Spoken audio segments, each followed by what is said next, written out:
Hello, welcome to a MTGO replay. My name is Tom. I will be playing Grixis Control. This is game 2 against Mardu Pyromancer. So to start things off, we're on the draw. Opening hand has 2 sideboard cards, Staticaster and Counter Squall. We do see 2 fetch lands and a swamp. Opponent does play Blood Moon, so this is definitely a keep. Alright, the opponent starts off with Faithless Looting, discards Terminate and Lingering Souls. Here we will go for a Polluted Delta, fetch an island for Serum Visions. We draw a Kolaghan's Command for the turn. A little bit of lag here, but here you can see for the scry we draw Electrolyze off the Serum Visions, and for a scry we see Island and Kozilek's Return. Given that we have 2 sweepers, pseudo sweepers, Electrolyze and Staticaster in hand, we don't need this Kozilek's Return, so bottom that, keep the island on top because we do have Cryptic in hand. Opponent plays Blood Crypt on tap, goes for Lingering Souls. Our turn is simple. We just play Swamp because our only castable in hand is Counter Squall.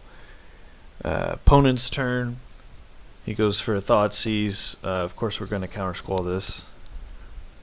Unfortunately, opponent has follow-up Thoughtseize, which he is forced to take the Staticaster given the situation on board and contents of our hand. He misses a land drop. We untap, draw a Field of Ruin.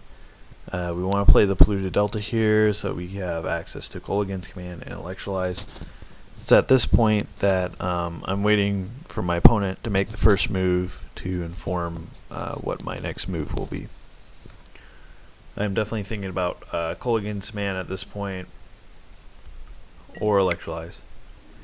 So opponent tells us exactly what we want to know. They play Nile Spellbomb, so we're going to fetch up a Steam Vents untapped here to cast the Kolaghan's Command before this resolves, buying back the Staticaster, and at this point I would like to force my opponent to discard, given they haven't been making land drops. And shooting a Spirit token is pretty inconsequential here.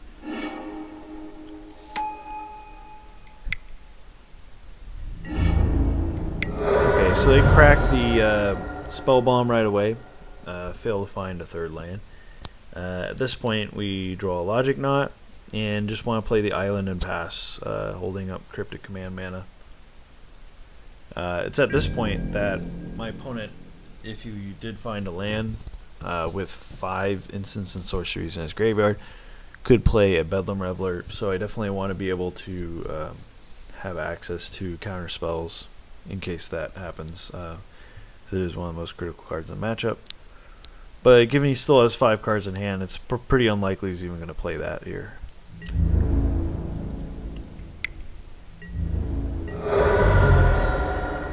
Alright, so at his end step here, you might be tempted to flash in the Staticaster and shoot down these spirits.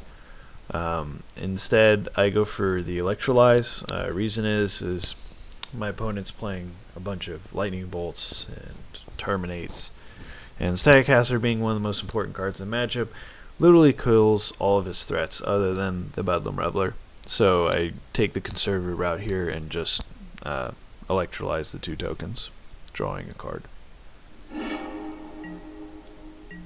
So just want to play the Field of Ruin here.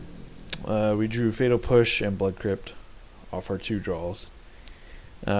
Just want to activate this Field of Ruin whenever possible, fetching out another basic, getting more blue mana. Opponent bolts us from 10 to 7. No big deal. 7 life is plenty to work with in this matchup. It goes for Faithless Looting. finds the third land.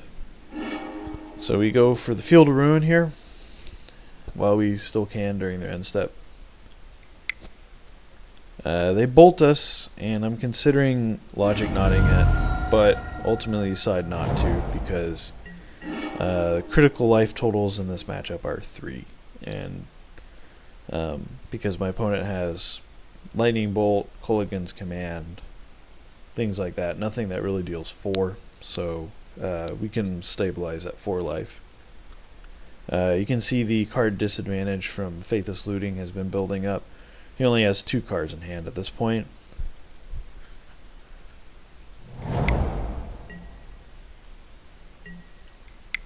So he goes for Young Pyromancer, which resolves. During his combat step, take the opportunity to flash in the Static Caster because we still have Logic Knot mana available. This will force him to do something or lose his Young Pyromancer, as he missed the opportunity to cast any sorcery speed discard spells. So he did not have anything. At this point, we have 5 really awesome cards in hand. Disdainful Stroke was the pickup. Again, go for that Bedlam Reveler. 3 counter spells and 2 removal spells, just where we want to be in this matchup. Okay, opponent goes for Molten Rain. This is an easy Logic Knot. We don't even have to delve to cast this. And it's at this point that my opponent concedes. So, comments on the matchup. Static Caster's great. It's very grindy. You want to use your Kolaghan's commands whenever possible to either shoot down Young Pyromancers or force your opponent to discard. And always be aware of the Blood Moons and play around them whenever possible. I look forward to hearing your feedback on how I can improve this video recording, and thanks for watching.